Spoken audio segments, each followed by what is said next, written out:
And things like Doritos and chips and cookies and things, the food industry has kind of engineered to be palatably sweet enough, but not too sweet that you want to keep eating them. So there is an element of things the food industry has done to make you want to keep eating them. So there is that, right? The way I look at it, yeah, go ahead. No, go ahead. I was going to say, the way I look at it, I've got two scenarios that pop up into my head. One of them is if you say you're addicted to sugar, like go ahead and take a tablespoon of sugar, right?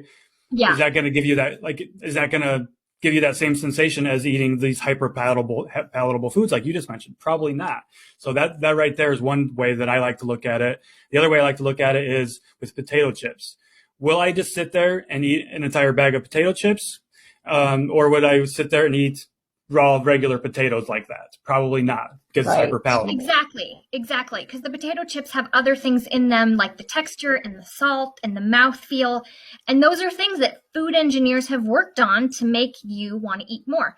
Second of all, I think a lot of people have restricted those foods, currently restrict those foods, or have restricted those foods in the past and have told themselves you can't be trusted around these foods. And have this inner monologue in their head of either they tell themselves they're addicted to sugar or they tell themselves that you can't be trusted around food. And some of my clients, I tell them, like, what if you just told yourself you can be trusted around food? And what if you just, those foods that you don't let yourself have in the house, what if you just let yourself have in the house? Unconditional freedom, right? What if you just changed the whole premise around that and said, I'm just going to have Oreos in the house? Would that behavior change? Granted, for some people, it doesn't. For a lot of people, it does. Yeah. So that restriction mindset creates a lot of different behaviors in people, and makes people feel like, oh, I'm addicted to something. No, really, you're not. Really, it's just the kind of like the purple elephant syndrome. Yeah. If I tell you not to think about a purple elephant, what are you going to think about?